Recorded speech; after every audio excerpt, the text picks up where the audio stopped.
Welcome to Evolve Through God. My name is Angela Goodman, and I am your host for today's podcast and probably all of them to come. I am. I have to find like the right adjective for today's conversation because I'm honored, I'm in shock, I'm awed, and I am so inspired by the guest that we have on today. And I had the opportunity to meet Jen Gottlieb last year when she spoke at an event that I hosted in Nashville. And to say that this woman is a ball of light is not doing her justice. So I want to welcome you, Jen, to the show. I'm so excited for you to be here today and for our conversation. Oh my gosh. Thank you, Angela. I'm just excited to get to talk and hang with you. Like that's what, honestly, that's why I'm doing this selfishly, so that I could just sit and hang with you and talk and people can be a fly on the wall in our conversation. Oh, I love that so much. Thank you for that. It's funny because when we met originally, there was just like this energy, this feeling that I had about your spirit, and then I got to learn a little bit more about you and a little bit about your journey, and then I just finished reading Be Seen, and your commitment to being yourself is so inspiring to me, and I just want you to know that. There's been many years in my life where I struggled to just be authentically me. And so you leading the way is so good. And for those of you that haven't read Be Seen, I'm going to tell you to go out and get a copy. It will inspire you also. And she gives great tips and tidbits on how to just be yourself. So, Thank you. yes. Thank you. Yes. And so welcome to the show. I'm excited to hear all about your faith journey and what that's looked like for you. So I typically start guests with, when did you first learn about God? And we can start there if you want, or if you feel there's a better spot to start, we can do that too.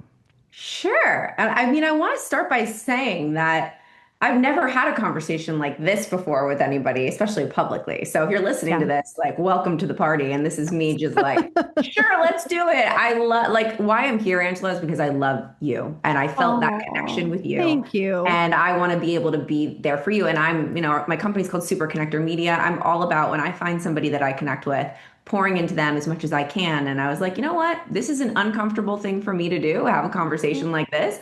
But we got to do uncomfortable things to build relationships and connection. And that's how we grow. And I'm like, screw it. I'm just going to go and talk to Angela and she'll hold space for me. So I'm in no way, shape, or form any kind of an expert on any sort of spiritual journey or anything like that. I'm on many of them and I will be continuing to be on one probably for the rest of my life.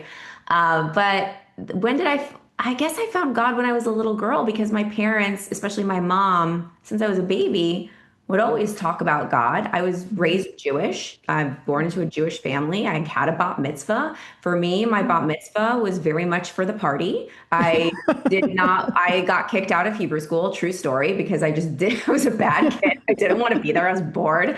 And I had to have like a private tutor to like have the party.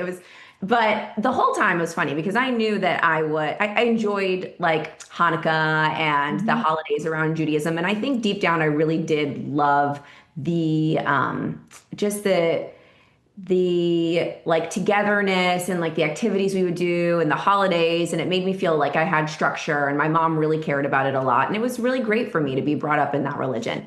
But always I believed in God, and I felt like God was just my own. I never really felt like it was very much tied to the religious stuff. I felt like the temple was boring, and the holidays were fun, and the bat mitzvah was a party, and it was totally separate from like the organized religion was kind of like the stuff you have to do. But God was always like, my mom told me always that God is always around and always within you.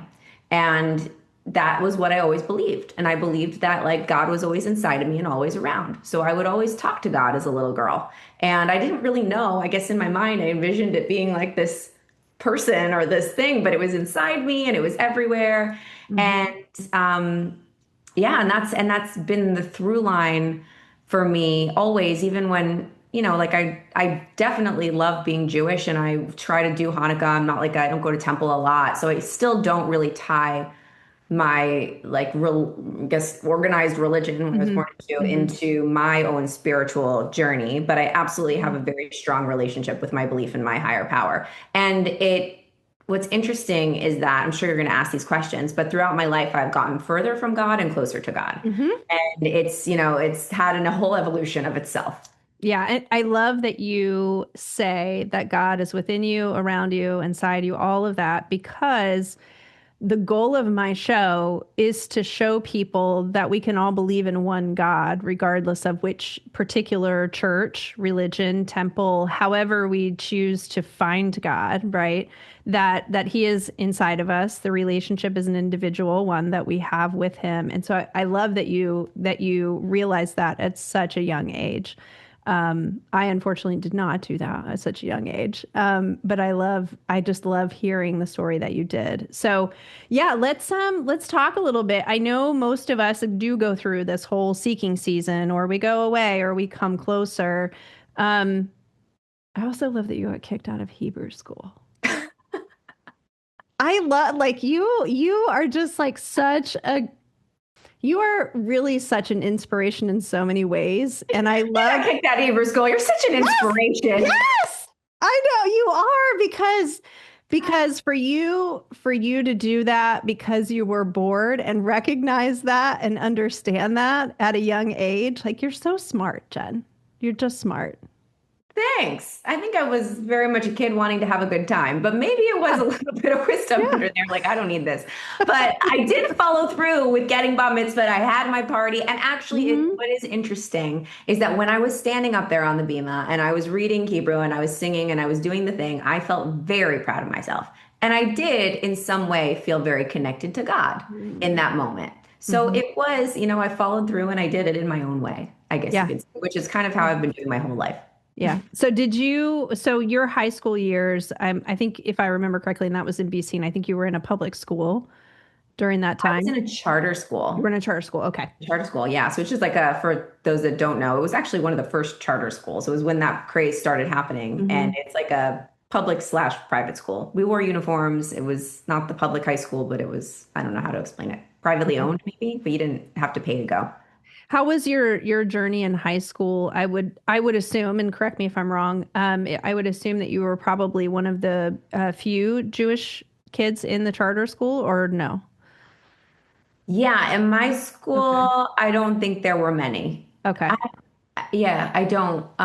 There were many. I lived in Coral Springs, which is right near Boca Raton. Boca Raton Okay. is a very Jewish area, Hmm. and so I had friends that were Jewish. There weren't a lot. I mean, it wasn't really a thing for me when I got into high school. In high Yeah. school, Yeah. all I cared about was like boys and being popular and being cool. I had a like, Mhm. and that was the main thing for me. It's so interesting that like my life ended up happening the way that it did and writing a book about being authentic and truthful to yourself because in high school all I wanted to do and all I wanted to focus on was how I could be liked by all of the kids in school, how I could be more popular and more cool and like how I could fit in. So I did everything on planet Earth in high school to be liked and to fit in. Mhm. And I totally like you're like, oh, you're so smart. You got kicked out of Hebrew school. Like that girl hit the road in high school. That Okay. girl was like, what can I do? And I was definitely I went through I guess you could say, I mean, I did some a good thing Instagram was not around when I was in high school. I Let's second just say that. that. I For second good that. thing, social media was not around. I was going through it. I was going through it. I was really lost. When I was about 14 or 15, my parents got divorced. Mhm. And that was really hard for me. I thought it wasn't hard. Like my conscious mind was like, oh yeah, this is fine. My parents don't like each other. They're getting divorced. Totally normal, totally cool. Like dad lives down the street. We're gonna go to Disney World with him all the time. But my subconscious inside, I could tell now looking back that I was in unbelievable amounts of pain Mhm. because I was trying to control everything around me and make everybody else see me and like me because my Mhm. perfect little family that I was raised, my parents are incredible. They are the most wonderful people and they raised me very well up until that point when they got divorced. And they'll tell you it got a little chaotic like it does. And I went from being the center of their world to they're dealing with their issues and me feeling like, oh my God, I gotta get this attention from someone else. Yeah. How can I be good and be like cool and just fit in with in high school. So that made me, I mean, I became severely bulimic. I had terrible eating disorder. I was, drinking and going out and skipping class and having parties in my house, like all of the Yeah. things that troubled teenager goes through. And it was a really hard, dark time. And I just think of it as just like I wish that I could have gone back in time and like held that girl. She was such a little girl and said like, you're so perfect the way that you are. Yeah. And you just be you. And the more that you can be you, the more that you'll stand out, and the more you allow people to see you. But I could not see that. And I think during that time, for sure, I completely lost my spirituality. Like, I don't know, God, what was that? It was Yeah. not there. It was, yeah. Yeah. So when you started to, and I can empathize with that. My parents also got divorced around the same age, and it is a very troubling time and very easy to kind of lose your focus and look for attention in places where you really don't want to get it. And so my heart goes out to you for that because I feel that very deeply. So as you get out of high school and you start to move into your career and you start performing and doing those things, is there a time where you feel like you kind of had a come to God moment, like where you feel like you could see him operating in your life at all? Not not in college. Yeah. Not that I can remember. It was challenging. I got into by the skin of my teeth. I got into the University of Hartford. It was the only school I applied to. It was the only school I got into. They gave me a scholarship because I auditioned, and I was a musical theater performer. So I wanted to go to the Hart School of Music there and be a musical theater major. And it was like, thank God you got into this school or you would have not gone to college. And so we were all really happy about that. Graduated by the skin of my teeth because it was not a good time for me.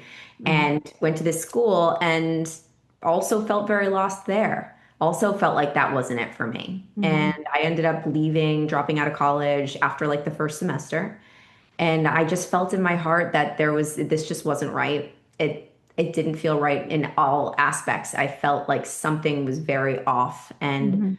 I couldn't really at that time put my finger on it. Now that I look back, it just I think that it was more me, and I was going through a really like big trying to discover like who I truly was, which I think a lot Mhm. of Mhm. young men go through. And I think I was just going through it in a lot harder of a way. And I don't think I ever really wanted to go to college and do that traditional thing, but my family wanted me to do it. And I felt like that was just what you did. So I Mhm. went, I left, I came home and went to some like small little acting school while I figured out what I wanted to do. And I waited tables. I worked at Hooters and but Mhm. that was what I did and trying to figure it out. I will tell you, I don't know if this felt like a God moment, but now that I look back, maybe it was very much a God moment. Here was the first one. So during that time, I was like living in this apartment with this roommate and working at Hooters and going to this acting class down the street. It was in Fort Lauderdale, it was here in Florida, not knowing what I was going to do. And my acting teacher in high school had gone to a school in New York City called the American Musical and Dramatic Academy. It's a 2-year conservatory program specifically for musical theaters, like people that want to go do Broadway. Mhm. And he kept telling me, his name is Donald Stansfield. Shout out Donald, changed my life. You should go to AMDA. You should go there. Like that's where you should go, and I can help you figure out how to get an audition. And at the time, my mom had married this guy that was living in New York. I was living in Florida, and so she was going back. I would go back and forth to see her, and we decided to go and see if I would like New York City. So she took Mhm. me on this trip to New York. And this was like in the back of my mind, I'm thinking maybe I'll go to AMDA. Maybe I'll move to New York. Maybe this is the move. And we go to the city for the weekend and she takes me all around and we do all the sightseeing things. And she takes me to see the show Sweet Charity on Broadway. Mhm. And what's her name was starring in it? Christina Applegate was starring in it. And so one thing that I need to tell you and your audience is that like the times that I feel the closest to who I really am, or maybe you want to call it God or my spirituality, is when I'm performing on stage. And that has Mhm. been me since I Mhm. was a very, very little girl. Something happens to me when I'm performing on stage or when I think about performing on stage Yeah. where I cry and I get emotional because it is my favorite thing and I feel like I was called to do it. I don't know why. It's just there's nothing else on planet Earth that feels like that for me. And Because you were. yeah, probably. Yeah. I've known it since I was like 2. Like if you met me when I was 2, I would have told you the same thing. And I could Yeah. talk when I was doing full sentences. They thought I was a genius, but I wasn't. Like seriously, they were like doing all these tests on me. No, she just talks. She's just a talkative kid. Anyways, so I go see this show, and the second the curtain opens, I start hysterically bawling, crying. And this was when I was the most lost in my life. I wouldn't cry. I was really messed up and in a dark place. And it was like God showed me everything that I wanted in that moment. And I was bawling, like crying uncontrollably. And I remember the person next to me being like so annoyed because it's like a happy song and I'm bawling because I'm like, this is what I have to do. This is where I have to be. This is my truth. This is my calling. I have to come here. And I'm done, like snot everywhere. And we walk out of that show. I'm exhausted because I'm having this, like, I have to be in New York City. I have to perform on stages. What has happened to my life? And I said, Mom, whatever we got to do to get here, I've got to get here. And then that was when we made the decision for me to go to AMDA. And I auditioned and I got in. And that's when I moved to New York.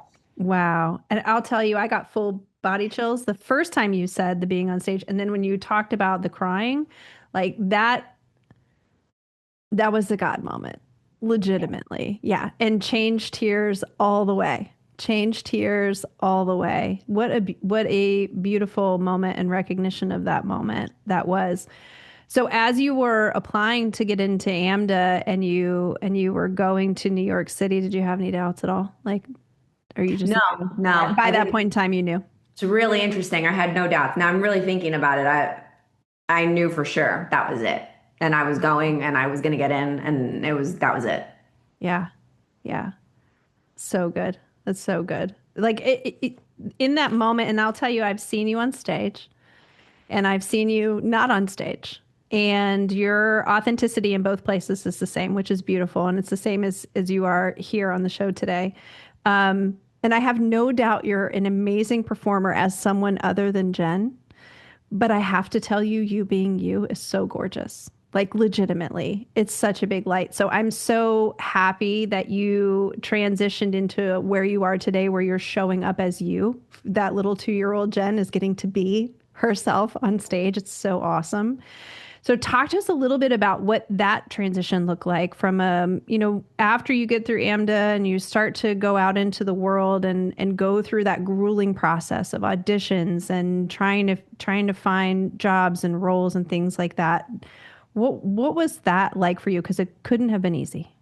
No, it's interesting. I have all of these journals from that time, Mm. and I found them when we were moving, and I started reading through them, and I was like, I don't know how this chick survived because they were very sad. Oh. It was a grind. Auditioning in New York is a grind. It really was going to 5 or 6 open calls a day and getting told you're not good enough 5 or 6 times a day and waiting for the phone call, waiting for the phone call. And the phone would ring. I'd be like, oh my God, is it Broadway calling? Oh my God, is it that? No, it's not. It's my mom. And then be like, Mom, why are you calling me? I'm waiting for Broadway. Like it was really rough. And at the same time, one of the most fun times in my life because it was it was like I was living in New York City, having a good old time. I love New York City, lived on the Upper West Side, but I was getting heard no a lot and getting rejected a lot and not knowing if this was going to work for me. But the thing that happened, like the really big realization or I guess big moment in my life that I still think back to all the time today, and it's actually in my keynote. This story is probably the most important story of my trajectory because it showed me what I'm capable of and what I'm capable of, I guess you could say, when I believe in something higher and bigger than myself, and when I believe in myself so much that I'm co-creating with something so much bigger than me. Mm-hmm. And that was when I was in AMDA. I went to go see the Broadway show, The Wedding Singer, the Adam Sandler movie, The Wedding Singer. And like 10 minutes into the show, this character walks on stage and it's Linda, the bitch, like Linda, the ex-girlfriend that leaves Robbie Hartfield. I'm sorry, I don't know if I can say that word on this podcast. You can say that word. You're good. Okay, great. You can bleep it out. And she's like this rocker chick. She's like in like the Like a Virgin Madonna outfit, and she's just like rocking out. She's hilarious. Everyone's like, I'm like, that is my dream role. I have to play that part. I didn't know why. I just turned to my friend who was sitting there with me, and I'm like, this is a done deal. I am going to be Linda on Broadway. I just stated it. It was done. It's same feelings that I had when I was crying in the theater with my mom. It was just like a God moment. This is it. This is Yeah. mine. And he looks at me and he's like, okay. Because I'm like in school, a student. I'd never auditioned for Broadway in my life at this point. And so I made this decision that this was my dream. It's a weird dream. I know. I want to be Linda and the Wedding Singer. It's like a normal role to want to be is like Cinderella or like, I'm like, I want to be Linda. And what's that? It doesn't matter. That's what I want. And so in AMDA, at the time, I was really into The Secret, which was this Oh, book by Rhonda yes. Byrne, Yep. visualizing what you want, being grateful for it as if it already exists. I was a little weary of it, but I was like, let's do an experiment. I'm going to experiment with this, and I'm going to use the law of attraction to manifest being Linda. Love it. And so I did this experiment with myself where every night before I went to sleep, I would visualize myself playing the part. And I would like sing the songs and do the choreography and like feel the costume on my body. And it became so clear every night I did it. And then when I would go into school, it was musical theater school. So we would have to choose songs to sing. And I would sing all of the Wedding Singer music. And the teachers were like, can you do something else? And I'm like, no, I'm going to be Linda and the Wedding Singer. And it was just like I was creating this false memory in my brain that this experience has existed for me. And I believe that the subconscious mind is ridiculously powerful and it can actually make you feel like something happened that didn't. And what that does is it removes a lot of the fear that's associated with going for your dream. And without telling you the whole story, you can read the book, the whole story's in there. Come see me speak. I tell it very in depth. But I end up finally, after not getting it, getting the understudy, having to watch this other girl play the part forever, be in a fat suit in the show, like all these crazy things happen. I finally get to play Linda in the Broadway national tour of The Wedding Singer, wearing the exact same costume that the woman was wearing on the stage, like the same bustier, the same skirt that I saw on Broadway. Love And it. when I played that part for the first time in front of an audience with the lights on my face and the costume on my body, and that moment was the exact same visual as what I did in my little bed when I was like visualizing myself to sleep and just thinking about myself playing the part. It was the same picture. It was the same image. And I remember the first performance, I walked backstage after I did it and I collapsed on the floor and I looked up at God and I was like, oh my God, we did this. And if whatever I want, I can create. But it's Yeah. it's not just because I secreted it. It was because I took a hell of a lot of action. I didn't stop. I was unbelievably persistent. I believed almost like delusionally, like I had delusion about it. Like I was just not even realistic about it. I believed with so much certainty that this was mine. And I trusted. And it Yeah. happened. And after that, I have like within myself, I'm just like, hey, God, we have no excuse. Like I've seen it happen. I've seen the work you've done. I've seen how we can create together. Like anything that I want, we can do. I just can't only rely on prayer and visualization and, thinking about it. I got to go out there and I've got to take the action. This is like a team effort here. Yeah, I love that you say that. I love that you say that because in the work I do with clients, that's the struggle I get. They want to have the faith, they want to say the prayers, but then in the moments where they have to actually go do the thing, it's the doing of the thing they fall down on. And then they're like, "Oh, well, I'll continue to have faith, but maybe this God thing isn't for real." And I'm like, "No, we have to not perform, but we have to go out and be, and we have to go out and do the things that we are meant to do." Or God's like, "Hey, you don't want it bad enough." Right? And so then co-creating it with him, he's like, "I'll go create it with somebody else." So I think that's beautiful. That's so good. That's so good. So once you finish up with the run of The Wedding Singer, and is there another like next moment for you, like spiritually, where you're like, okay, God, we did that. Let's go do X, Y, and Z? I mean, I don't know how much like the wedding after The Wedding Singer, I did a TV show on VH1 called That Metal Show. Mhm. And it's a I heavy remember metal that pop show. show. I remember Do that you? show. I do remember that show. Yes, because my parents watched VH1 all the time. Well, that was an interesting time in my life. And it was a great gig. So here I am, little actress, going out trying to get the next gig every audition under the sun, and I see this one open call for a sexy metal girl. And I was just Linda. I was like the sexy metal girl. So I was like, done, I could do this. And so I go to Bloomingdale's and I buy like a fake concert t-shirt, like it says like whatever, Van Halen or something on it. It's one of those fake ones. And I walk into this audition, and all of the girls that are there are real metal girls. They have like leg tattoos and piercings, and they are legit. They like metal music. And here I am, like, I don't know anything. The night before, I like studied to see like what I could remember, like band names that I could remember, and I go play this part. And this is actually a fun story that I think maybe God had something to do with it. Well, God has something to do with everything, but I walk into that room for this audition, and actually the audition's on YouTube. You can watch it. I did a whole thing about it because We're gonna go find it and put it in yeah. Oh God. And it's basically I'm auditioning to be like the Vanna White of the show. Like she holds the box of prizes. You just got to like be cute, like be a metal girl or whatever. So I'm doing that. And then they're asking me about metal, and they were like, so what are your favorite bands? And I'm like, well, I like Poison and Metallica. It's terrible. I like don't even know what I'm saying. And then they look at the bottom of my resume, and on the bottom of my acting resume, it says the very last line was, does a great Britney Spears impersonation. Now, I did not remember that that was on there because I certainly would have deleted it for my heavy metal audition because that doesn't make much sense for them. And the producer of this show is like, I see that you do a good Britney. Can you do it for us? And I'm like, this is not going okay. Like, I'm like, I did not get this. So in that moment in time, I'm like, I didn't get this job. So let's just be me. So I'm like, sure, okay. Suddenly, before I'm like trying, like, oh, Metallica, yeah, I really like it. And then I was like, oh, okay, fine, let's do this. I do Britney Spears. Let's do it. I already know I didn't get this. So I sing like Britney Spears. They're all hysterically laughing. I get a call a week later, like, hey, Jen, we would love to give you the part of Miss Box of Junk on that metal show. And you want to know why? Because your Britney Spears impersonation made us laugh so much. Like, you're hilarious. We'd love to work with you. And that was a big lesson when I look back, that being myself, that weird, unique thing about me, that probably technically wouldn't have really, if you would have like coached me to go do a great job at that audition, you'd probably say, no, Jen, shouldn't sing the Britney Spears. Like you should not do that.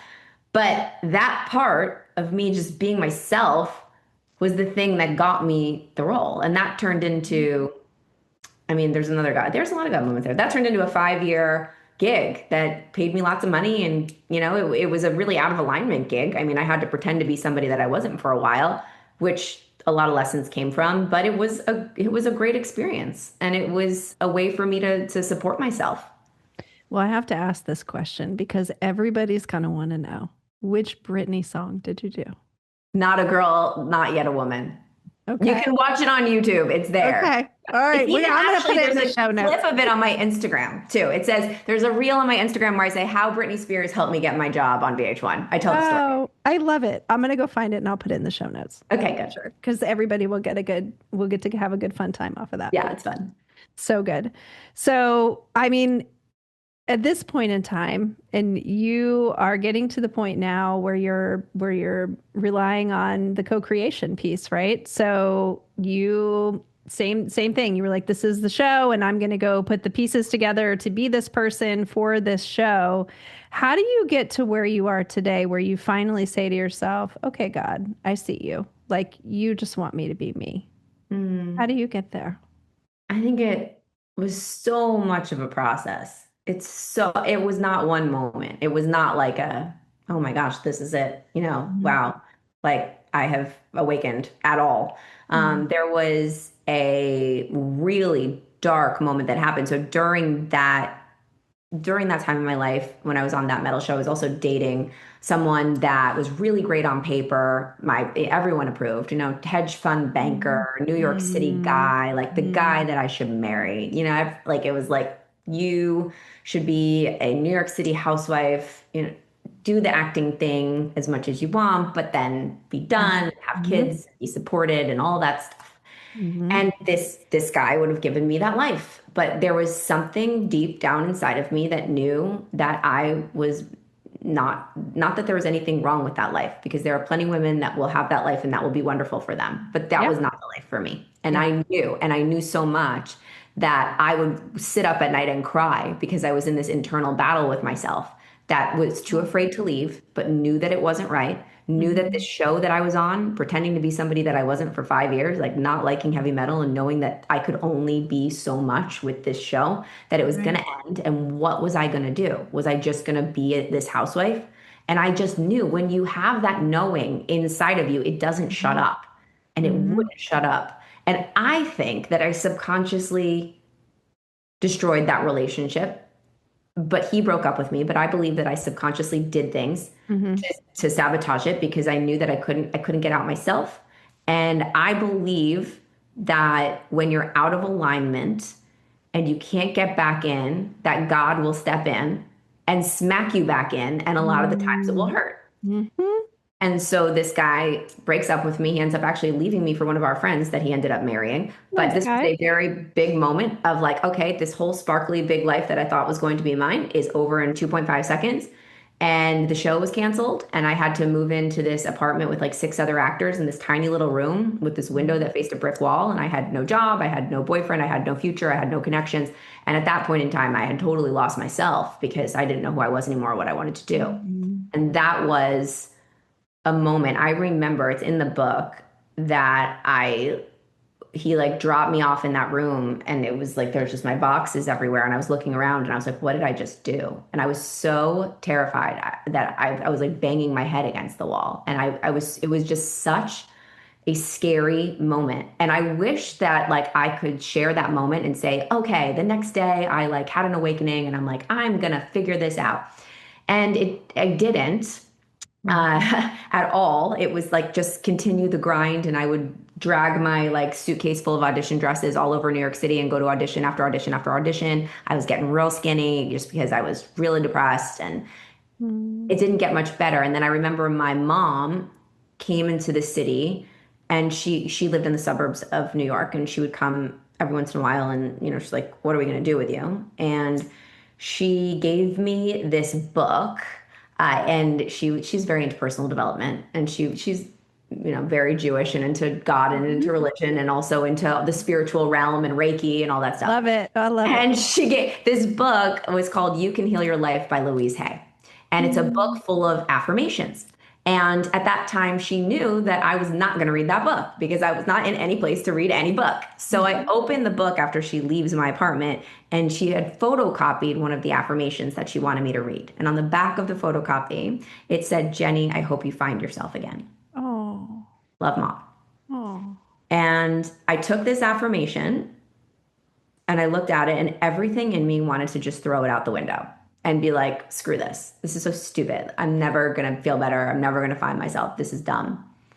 But again, call it God, call it my inner knowing, call it voice of who knows, whatever it is, everybody together, working together.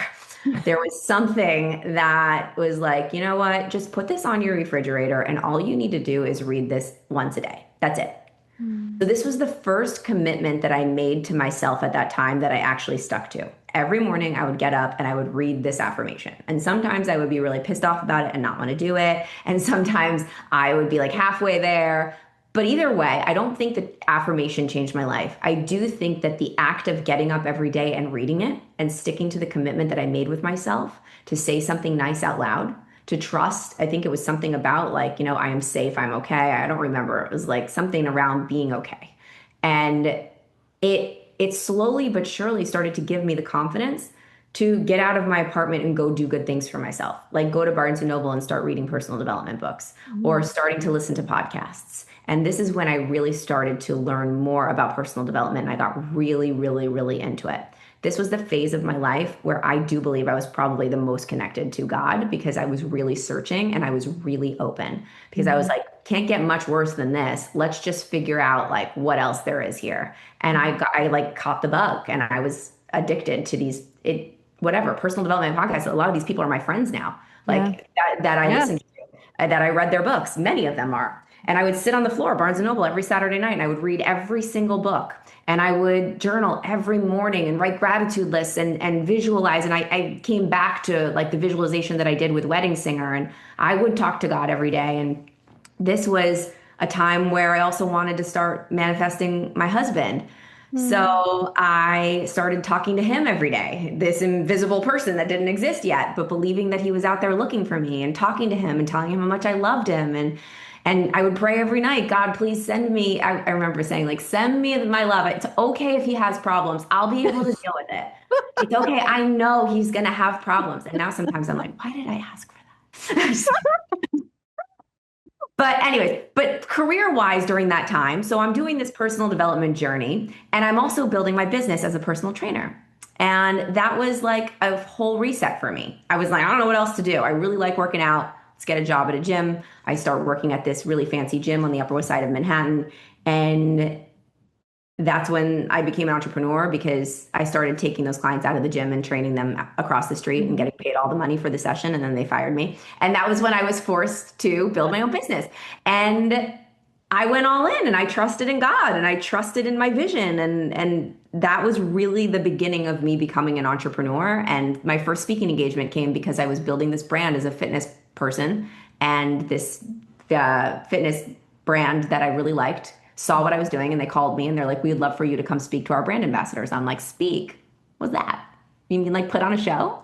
You mean like, and I thought I was going to do like a performance for them. All I knew was acting.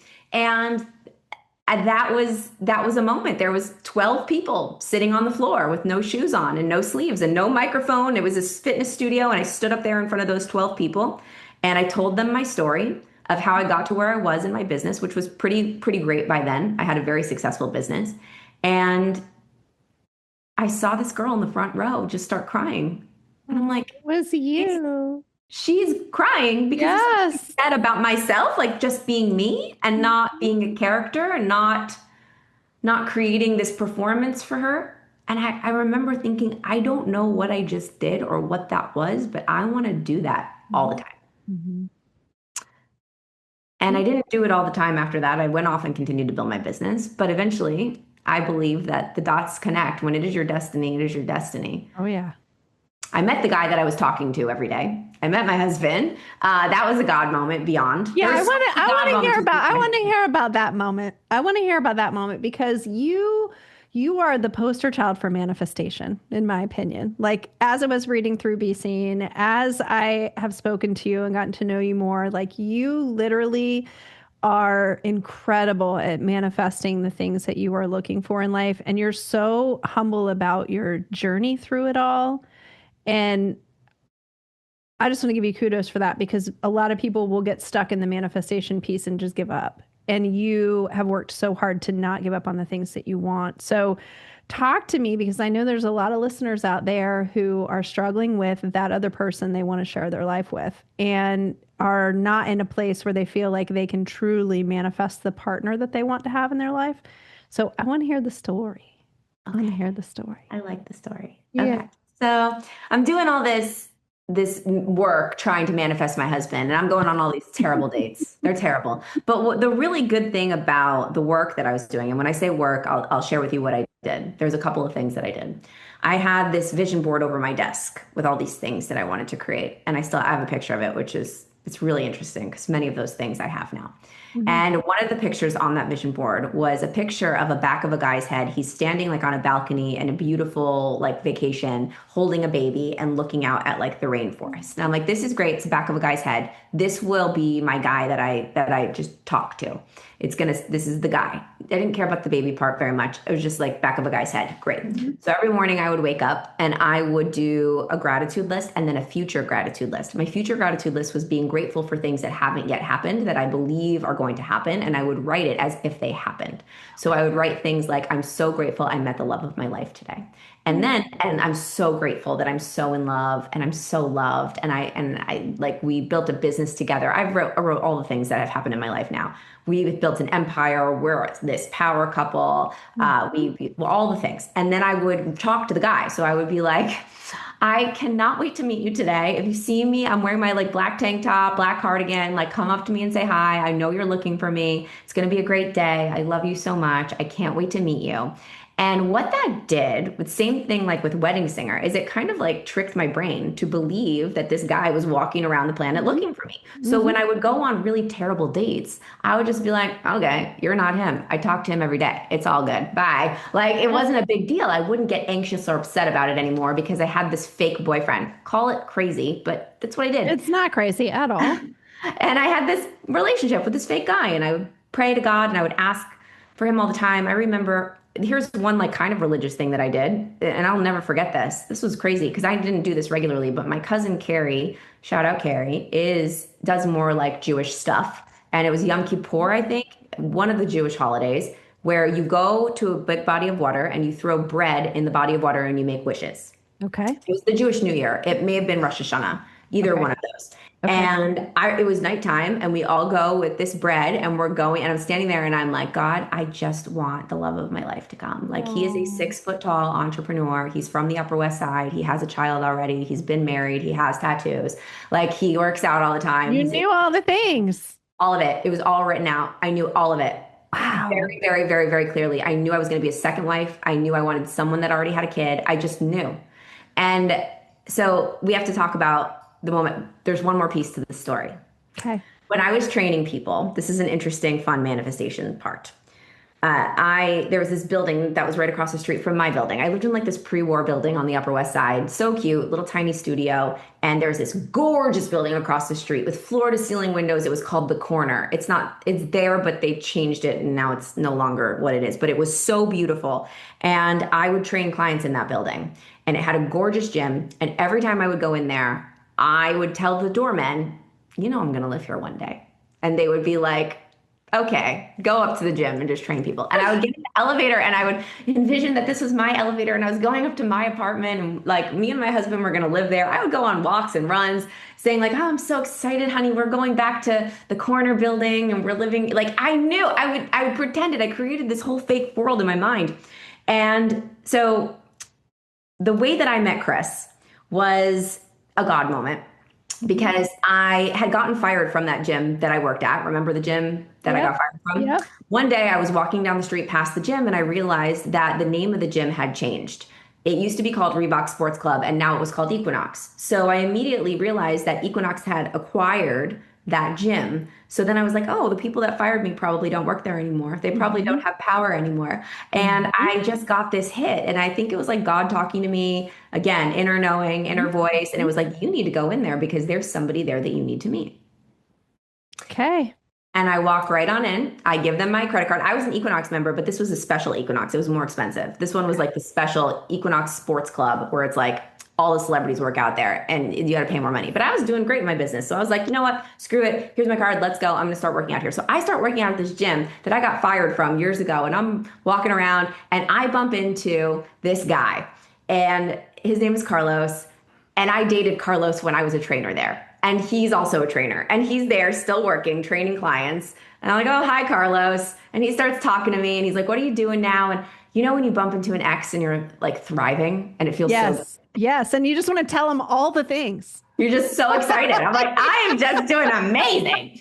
Yep. I have my own business. Like it's so great. I'm here because I want to network with people and connect. That's why I joined. And he's like, oh, there's this guy that works out here. I don't know him that well, but I think he does something similar to you. I think maybe he could help you. And so Carlos, my ex-boyfriend who I dated when I worked at that gym, sent me a Facebook profile of some guy named Chris Winfield. And at that year, I had a word of the year, and my word of the year was connection. It was the theme. I wanted to connect with people. And I go online, I'm Googling this Chris Winfield guy, and online, he's known as the Super Connector. That's like his nickname. Mm-hmm. So I'm like, I think I need to know this guy. And so I start messaging with this Super Connector guy, and we have a date, or it wasn't a date. I didn't even know he was single. I thought he was going to help me with my business. Yeah, yeah, yeah, So yeah. we were You planning. went for business intent and he Yeah, went for other reasons, probably. probably. Yes. Yes, absolutely. And we had a walk in Central Park. So very meet cute, very you've got mail, 72nd Street in Central Park West. So Mm. like that's strawberry fields. Picture Yeah, that. A little yeah. bench, beautiful fall Been day. there. Yep. Hmm. Thursday Hmm. afternoon, I'm sitting on the bench, I'm waiting for this guy, and he walks up to me and he pulls down his glasses and he looks at me and he goes, "Who's luckier than us?" And Hmm. I think he was just, I don't know if it was a pickup line, but I think it really was just like, because it was a beautiful day and we He were was going for a grateful. He walk. was just grateful for the day. It was great. And then, Yeah. we're walking and we walked for like 5 hours. Wow. And I didn't know the whole time if this was like a date. It was very confusing. I had no idea. And then I left and I met up with my friend. I'm like, I don't know what just happened. Like I just met with this guy who's like Mhm. likes all the same stuff as me and I don't know. I don't know if it was a date. And so then I just let it play out. But eventually, just to skip all the boring parts, Chris is a 6 foot tall entrepreneur from the Upper West Side with a beautiful daughter, and has tattoos and is hilariously funny and like checks all the boxes. But here's where it gets really crazy. So Chris and I were both building our businesses simultaneously. We were helping each other. We were not business partners at the time, but we were really really helping each other grow and build, going to a lot of events together and everything. Mhm. And um, we got to a point where we were going to move in together. And I had made such a great relationship with the people over at the corner, and we could afford an apartment there. And so we got the exact apartment that I wanted, the corner unit with the floor to ceiling windows. And Chris, when we moved in, he was standing holding my little dog, Dexter, my little Maltese, and he was looking out at the New York City skyline. And I look at him and I am like, why does that look so familiar? And I took a photo of him. And I took that photo and I put it next to the vision board guy that I used to talk to. And the vision board guy is standing holding this baby looking out at the rainforest. And Chris is standing the exact same way, holding my dog and looking out at New York City. And I'm like, this is my version. Mhm. I have goosebumps telling you this Yeah, story I because have it is goosebumps. I have so goosebumps. I wild. have goosebumps right now. You telling it. Now, I want to preface this by saying this was not all magical rainbows and unicorns and amazingness. Like there were a lot of hard moments during this Yeah. time. It wasn't just like, yay, poof, I got everything that I wanted. And still to this day, there's a lot of hard things that happen in my marriage and in my life and in my relationship and all the things. But that really did happen. And I really did, I really did see the workings of God in the miracle that I got because my dad used to talk to me every day when I was in that dark place and I would be walking around New York City listening to podcasts and praying and hoping for this life that I have now. And he would be very worried about me. And he would be like, Mhm. are you going to be okay? And I'm like, Dad, I promise you, I know I am taken care of. I Mhm. know I am okay. I know I'm going to meet him and I'm going to build this life. I know. And now when my dad and I talk, he's like, I never need to worry about you again. You said what you were going to do and you Yeah. did it. The Yeah. exact thing. And so it wasn't just me. I believe that it had a lot to do with God. And there was a lot of praying along the way. And Chris and I still, like, if we want to talk about what we do today, like all we do, I mean, I have my own spiritual practice, but Chris and I hold hands every night, no matter what, even if we're fighting and we're mad at each other, it's still a rule. We have to hold hands and we have to say a prayer. And Love it's usually a that. really quick thank you, but that's like how we stay connected together to God. Yeah. I love that. I love that story. I love the fact that in my mind, like that's literally proof of God's existence. Like all of that whole story and all of it happening and the two of you coming together and the work that you do together to help people in their lives. I truly believe that that is all the workings of God. So that the two of you could come together and make people's lives in his kingdom better. Oh, Yeah. you. Yeah, Thank you. so good. I am really actually kind of sad because we're almost at the end of our time together. But it's probably a good point to shift to some questions for you. So you've offered up several references to how you have connected to God over time, but our listeners are always looking for books or podcasts or things that help them come closer in their relationship to God. So What is it? So obviously Louise Hay played a big part in your story. But is there anything that you do today now in your practice that brings you feel closer in your Yeah. relationship to God? Full circle moment with Louise Hay. Yeah. Because I always say this is a crazy God moment too. Hay House published my book. Yes. Yes. Yeah. Yes. Yeah, that's wild.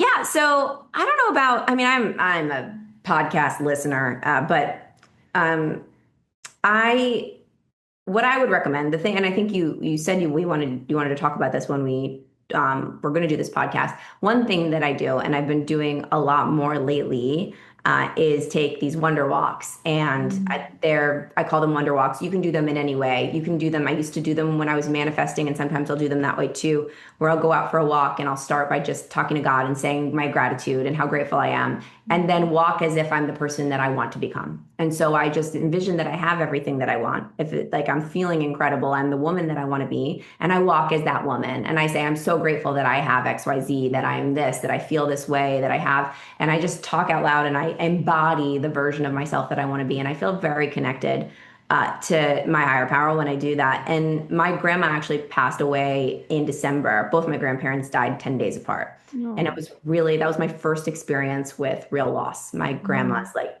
she was my best friend. She was the most important, probably the most important influence in my life. Mm. And so I will now go on walks. It's really hard for me, but I do go on walks and talk to her and just have conversations with her and ask her to look out for me and show me signs and you She's know still there. She's still with I you. Yeah. and that's really like when I'm really feeling like I need to reconnect, it's always on a walk and I just ask, hey God, and one of the prayers I just say is like, can you just give me some certainty? Like give certainty beyond logic. And it's not necessarily certainty that like everything is working out, but it's certainty that I'm always taken care of. That Mm-hmm. no matter what comes my way, it is from God and it is good. Mm-hmm. I love Because that. even if it's bad, it is good for me because it is from God. Yeah. And so that's the Well, prayer. That's the, the walk. the moment of isolation that you had when you moved into that tiny space with those six other actors or five other actors, that was God's pulling you out of the life that you were in that you probably would have never left in order to give you this amazing life that you have today. Yeah. So, yeah, so good. So good. So, in the times when you are connected, when you're most connected and you're on those walks, is there like a physical feeling you get in your body? Like, we talked about goosebumps. We laughed about that in our connection time today. But is there anything else that happens for you where you're like, okay, like I feel really connected right now? Yeah, I'll get goosebumps. I'll get like just like I'll walk faster. I dance. Like I will dance down the street. And it's usually I have music playing and I'll get goosebumps and I'll cry. A lot of the times I cry now because if I'm talking to my Yeah. girl, I'm crying. And yeah, it's just a full body feeling. And sometimes you can really feel the way it's really interesting. You can trick your brain to feel the way that you want to feel in the future. And so if you want something, you can actually technically have it now. If you visualize that you have it and feel those feelings, then you have it. And sometimes I will feel such ridiculous gratitude and excitement for something that's not really in my immediate existence right now, but it's coming, but I've created the feeling that I want to have. And I think that if we can practice having that feeling and feeling grateful for it and excited about it, the more prepared we're going to be when it comes. And like the more I believe that what you put out, you bring back. And it's like, hey God, this is a feeling I want to have. And let's make that happen. And it's cool because those walks can be really powerful. Like I'll do them when I'm practicing my keynote too. And that like will really connect my work to Mhm. what's going on inside. And I'll go from doing the gratitude practice, future gratitude, just talking to God, asking for help, asking for questions, and then I'll just go right into a story from my keynote. And then it's just like I'm super connected. Like I feel like it just flows through me a lot. And then I'll record it on my. This is for anybody that's I don't know anybody that speaks here, but I'll record it on my phone. And usually, what comes out of my mouth at that time is really from just like the core of me. I love that. I love that. So the last question, usually I go back to something that you might have told your younger self, but I'm going to change that for today because you are literally the queen of manifestation and self-belief. Is there anything that you can offer to the listeners for those moments where you're kind of where you had doubt? You don't have as much doubt now as you did then?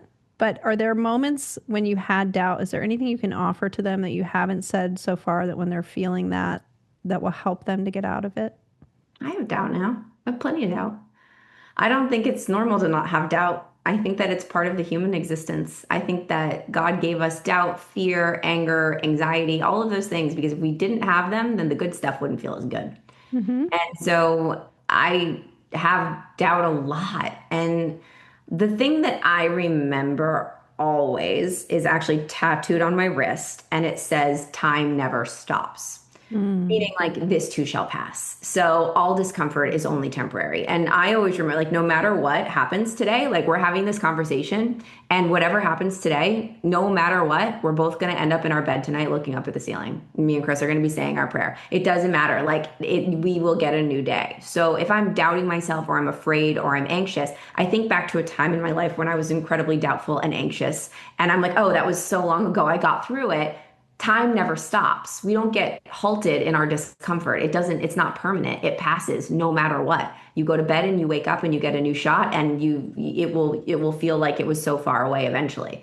And that has helped me with everything from just like being, when you're waiting online and you're really, really bored, it's like, I'm going to end up in my bed tonight. So just sit here and like be grateful for this moment. It's going to pass before I know it. And when I get in my bed, I look up at the ceiling and I'm like, here I am in my bed. God always gets me to my bed. It always ends. Always. If I'm scared, if I'm nervous, if I'm doubtful, and I'll just say, thank you for this doubt, because this doubt is expanding my capacity to receive. This doubt, this fear, this anxiety is expanding my capacity to be more equipped to handle doubt and uncertainty in the future, because everything that I want is on the other side of fear and doubt and uncertainty. So the more that I can embrace feeling this doubt and fear and anxiety and uncertainty, the better I can get at moving through it, getting to the other side, and the more confidence I will have to go for everything that I want, the more trust I will have in God and my higher power. So I'm like, bring it. It sucks. I hate it. Like, I don't like to feel afraid and doubtful and anxious, but it's there. It will end. And like, the more I can feel it, the better I'm going to be on the end, on the other side of it. Mm-hmm. What a freaking way to end the episode.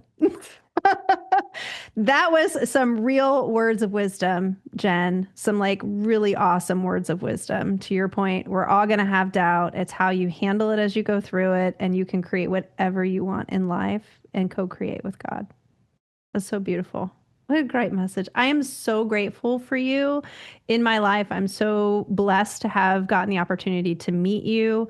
If you all are looking for any kind of keynote speaker for any event that you're doing as you listen to this, Jen is a powerhouse, and she's awesome, as you can already tell. So Jen, thank you so much for being on the show today. I'm so grateful to you. Is there anything else that you'd like to leave listeners with before we sign off today? Dude, I think we hit everything. The only thing that I would say is, if you're listening to this podcast, you're in a good spot. Keep Oh, listening to Angela. oh, thank you. Thank you, Jen. I really appreciate that. And thank you all for listening to Evolve Through God this afternoon. Whenever you're listening to the podcast, grateful to have you as listeners, and we'll catch you on the next episode.